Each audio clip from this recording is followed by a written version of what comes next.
نحمدہ و نصلی علی رسولہ الکریم۔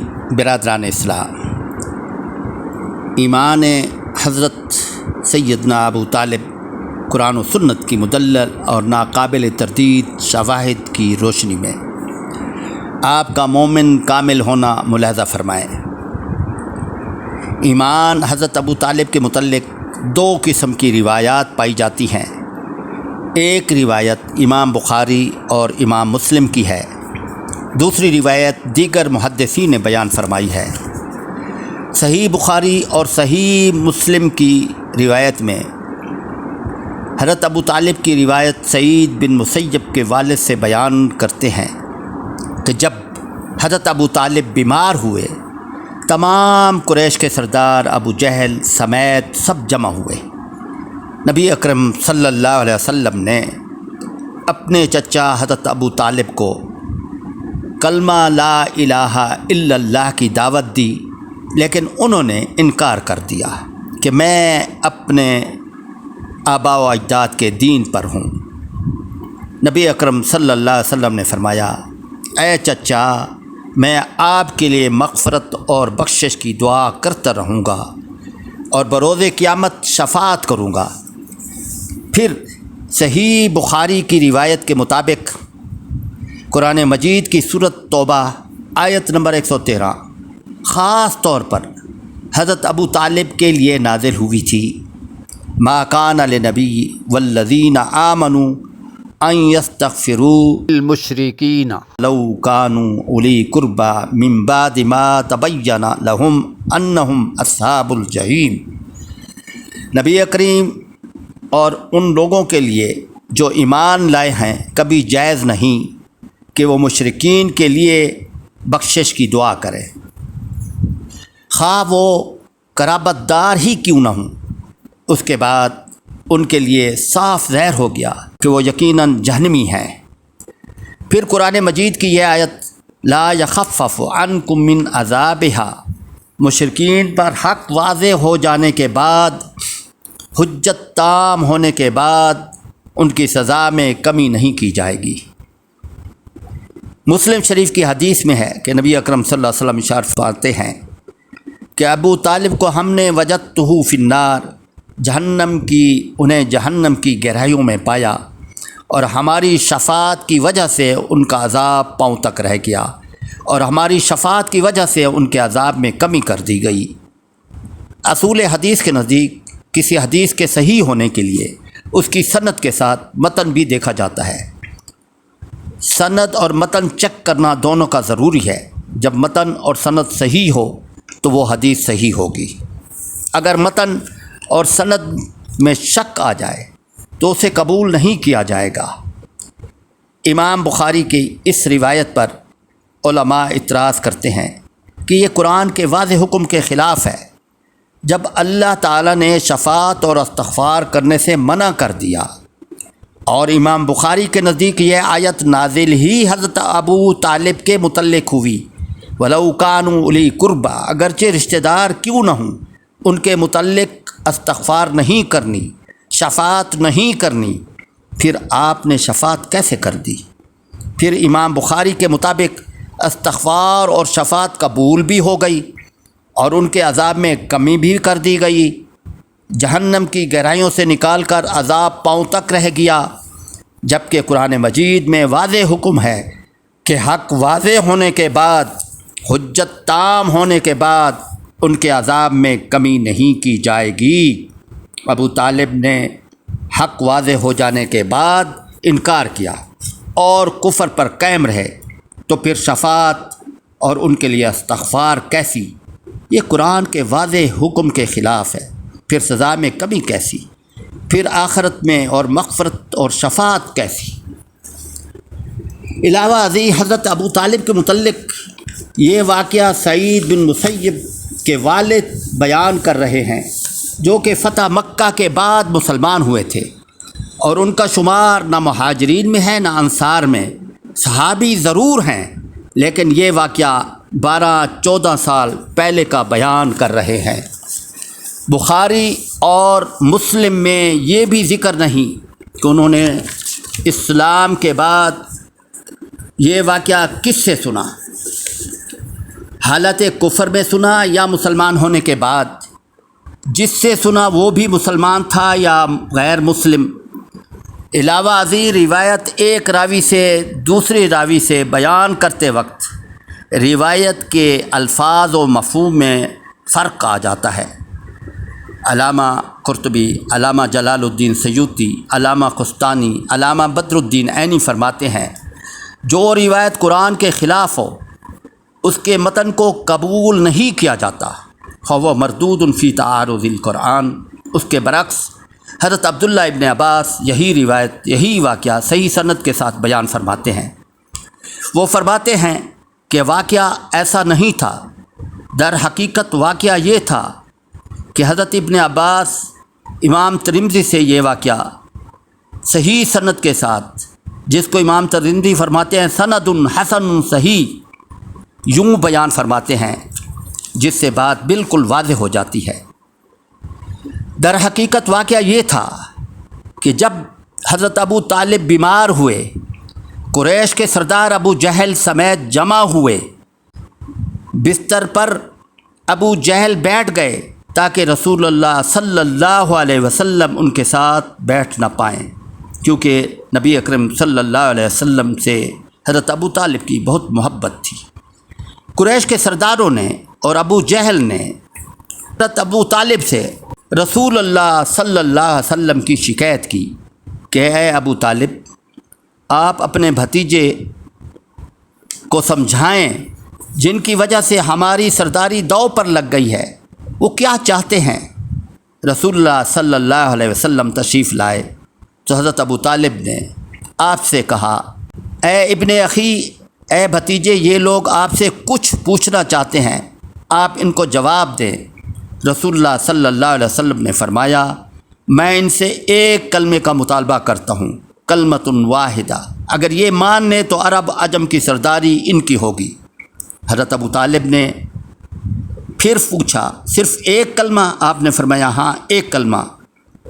آپ نے ابو طالب سے فرمایا، یا ان سے کہہ دیں، قولوا لا الہ الا اللہ، کہ یہ کلمہ لا الہ الا اللہ پڑھ لیں۔ جب حضرت ابو طالب نے ان سے کہا کہ یہ کلمہ پڑھ لیں تو وہ سب قریش ناراض ہو کر اٹھ کھڑے ہوئے۔ اب ان دونوں روایتوں میں فرق بالکل واضح ہے۔ بخاری شریف میں ہے کہ اے چچا ابو طالب، آپ کلمہ پڑھیں، جبکہ امام ترمذی کی روایت میں واضح طور پر ہے کہ آپ نے فرمایا، اے چچا، آپ ان قریش سے کہیں کہ وہ یہ کلمہ پڑھیں۔ حدیث کے الفاظ ملاحظہ فرمائیں، یا قولوا لا الہ الا اللہ، اے چچا آپ ان قریش مکہ سے فرمائیں کہ یہ کلمہ پڑھ لیں، عرب اور عجم کی سرداری ان کی ہوگی۔ وہ یہ سن کر غصے ہو کر اٹھ کھڑے ہوئے اور چلے گئے۔ اب اگر حضرت ابو طالب رضی اللہ تعالیٰ عنہ نے کلمہ نہ پڑھا ہوتا تو وہ کیسے قریش کے سرداروں سے یہ مطالبہ کر سکتے تھے؟ اس حدیث کو امام ترمذی اور دوسرے محدثین نے حدیث حسن صحیح فرمایا ہے۔ بخاری شریف کی حدیث میں واضح تعارض اور اضطراب پایا جاتا ہے جو قرآن مجید کے مطابق نہیں ہے، لہذا اسے تسلیم نہیں کیا جائے گا۔ علاوہ ازیں دوسری احادیث و قرائن واضح طور پر حضرت عبداللہ ابن عباس کی حدیث کو پوری طرح وضاحت اور تائید کرتی ہیں۔ حضرت عبد المطلب نے اپنی وفات کے وقت رسول اللہ صلی اللہ علیہ وسلم کی کفایت کی ذمہ داری حضرت ابو طالب کے سپرد کی تھی، تو آپ نے کفالت، محبت، مودت کا پورا حق ادا کر دیا۔ حضرت ابو طالب نے بغرض تجارت شام کا سفر کیا۔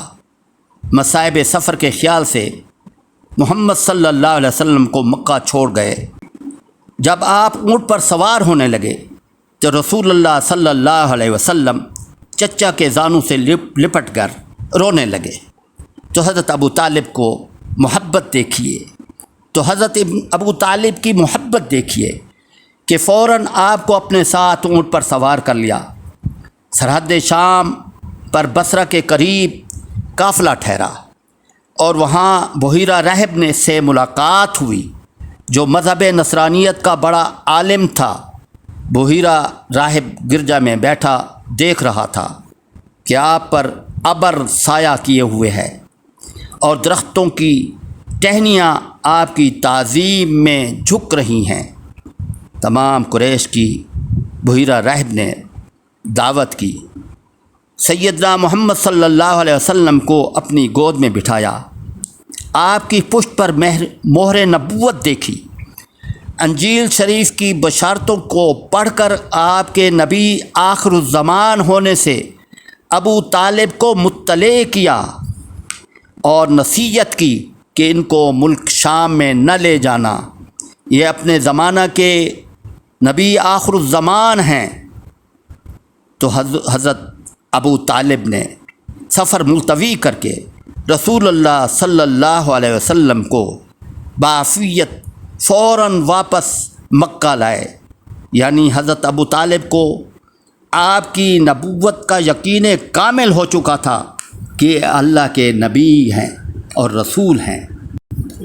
مکہ میں بی بی حضرت ختیجہ جو شرافت و نسب کے لحاظ سے ممتاز اور اشرف تھی، ایک شب خواب دیکھا کہ آسمان پر ایک روشنی پیدا ہوئی اور وہ روشن مہتاب میرے گھر میں اتر آیا ہے، اس کا نور تمام گھر میں اور مکہ کے تمام شہر میں پھیل چکا ہے۔ جب آنکھ کھلی تو خواب کی تعبیر اپنے چچا زاد بھائی ورقہ بن نوفل سے پوچھی جو تورات کے بڑے عالم تھے۔ ورقہ نے کہا کہ تم نبی آخر الزمان کے نکاح میں آنے والی ہو۔ جب رسول اللہ صلی اللہ علیہ وسلم کے آثار نبوت ظاہر ہونے لگے تو حضرت ختیجہ نے اپنے نکاح کا پیغام حضرت ابو طالب کے پاس رسول اللہ صلی اللہ علیہ وسلم کے لیے بھیجا۔ حضرت ابو طالب نے اس کو غیبی نصرت سمجھ کر فوراً راضی ہو گئے۔ 400 درہم مہر پر حضرت ابو طالب نے آپ کا نکاح پڑھایا اور ابو طالب نے آپ کا مہر ادا کیا اور ولیمہ میں اونٹ ذبح کر کے تمام قریش کی دعوت کی۔ اس سے بڑھ کر آپ کے رسول ہونے پر ایمان ابو طالب پر کوئی شک کرے تو اس سے بڑا بد نصیب کون ہوگا۔ حضرت ابو طالب کی اتنی بڑی فضیلت اور سعادت کہ رسول اللہ صلی اللہ علیہ وسلم کا نکاح پڑھا اور مہر ادا کیا۔ حضرت ابو طالب کی ایمان کی سب سے بڑی دلیل جب آپ نے 40 سال میں اظہار نبوت فرمایا، نبی اکرم صلی اللہ علیہ وسلم نے آپ کو حکم ہوا وانذر عشیرتک الاقربین کا نزول ہوا اور حکم ہوا کہ اپنے قریبی رشتہ داروں کو عذاب الہی سے ڈرائیں اور توحید کا اعلان فرمائیں، تو سب سے پہلے حضرت ابو طالب کا گھر مرکز توحید بنا۔ ابو طالب نے ضیافت کا انتظام کیا اور جب تمام قریش کے سردار ضیافت میں شریک ہوئے، ضیافت سے فارغ ہو کر رسول اللہ صلی اللہ علیہ وسلم نے فرمایا کہ میں اللہ کا رسول ہوں، اللہ کو وحدہ لا شریک مانو، بت پرستی چھوڑ دو، اسلام قبول کرو۔ تو اس وقت ازلی بدبخت ابو جہل اور ابو لہب اور تمام قریش ٹھٹھا اور مذاق اڑاتے لگے اور حضرت ابو طالب پر آوازیں کسنے ہوئے کھڑے ہو گئے، یعنی سب سے پہلا مرکز نبوت اور تبلیغ و رسالت حضرت ابو طالب کا گھر بنا۔ تاریخ ابن کثیر، فتح الباری، بلوغ العرب اور علامہ شہرستانی ملل والنحل جلد 2 صفحہ 294 میں ایمان ابو طالب کا تذکرہ کرتے ہوئے لکھتے ہیں، یہ تمام چیزیں جو اس بات پر دلالت کرتی ہیں کہ وہ مقام رسالت اور شرف نبوت سے واقف تھے اور ایمان لا چکے تھے۔ ان میں سے ایک یہ ہے کہ 1 سال اسمان مکہ نے اہل مکہ سے اپنی برکت روک لی اور سخت قسم کی قحط سالی نے لوگوں کو گھیر لیا، تو حضرت ابو طالب نے حکم دیا کہ ان کے بھتیجے محمد کو جو ابھی شیر خارگی ہی میں تھے لایا جائے۔ جب بچہ کو لایا گیا تو وہ اسے اپنی گود میں لیتے ہیں، خانہ کعبہ کے سامنے کھڑے ہو گئے اور آہوزاری کے ساتھ اس طفل شیرخوار کو اوپر کی طرف 3 بار اٹھایا اور ہر مرتبہ کہتے تھے پروردگار اس بچے کے حق کا واسطہ ہم پر بابرکت بارش نازل فرما۔ زیادہ دیر نہ گزری تھی کہ افق پر بادل چھا گئے، بارش سے ایسا سیلاب آیا جس سے خوف پیدا ہونے لگا کہ کہیں مسجد گر نہ جائے۔ ایسے میں حضرت ابو طالب نے یہ اشعار پڑھے، وَبْيَضْ يَسْتَسْقِي غَمَامَ بِوَجْهِهِ کمال الیتامى عصمت الارامل۔ وہ نورانی چہرہ جس کا واسطہ دے کر پانی طلب کیا جاتا ہے، وہ یتیموں کا فریاد رس اور بیواؤں کی پناہ گاہ ہے۔ بنی ہاشم کے فقراء اس کی پناہ حاصل کرتے ہیں۔ حضرت ابو طالب کی محمد الرسول اللہ صلی اللہ علیہ وسلم سے محبت و عقیدت ملاحظہ فرمائیں، جس کو تاریخ ابن کثیر، فتح الباری، بلوغ العرب، سیرت النبی میں دیوان ابو طالب میں یوں بیان فرماتے ہیں، واللہ لن یصلوا الیک بفہمہ حتی اوشد فی التراب دفینا۔ قسم خدا کی اے میرے بھتیجے، یہ کفار تم تک اس وقت تک نہیں پہنچ سکتے جب تک کہ میری پشت میری قبر کی مٹی سے نہ ملے اور جب تک مجھ کو زمین میں دفن نہ کر دیا جائے۔ فاصدع بامرک ما علیک غضاضہ وابشر وقر بذاک منہ عیونا۔ بس تم اپنے کام کو مکمل کرو اور کسی کا خوف نہ رکھو، اپنی تبلیغ سے لوگوں کو بشارت دیتے رہو اور اس کے ذریعے سے آنکھوں کو سرور اور ٹھنڈک پہنچاتے رہو۔ ودعوتنی وضعفت انک ناصحی ولقد صدقت وکنت قبل امینا۔ تم نے مجھے اسلام کی دعوت دی جس کی میں تصدیق کرتا ہوں، کیونکہ میں جانتا ہوں کہ تم میری خیر چاہتے ہو، امین اور ناصح ہو۔ وَلَقَدْ عَلِمْتَ أَنَّ دِينَ محمد من خیر ادیان البریۃ دینا۔ میں بخوبی جانتا ہوں کہ جتنے بھی دین انسانوں میں ہیں موجود ہیں، ان میں سے بہترین دین محمد الرسول اللہ کا دین ہے۔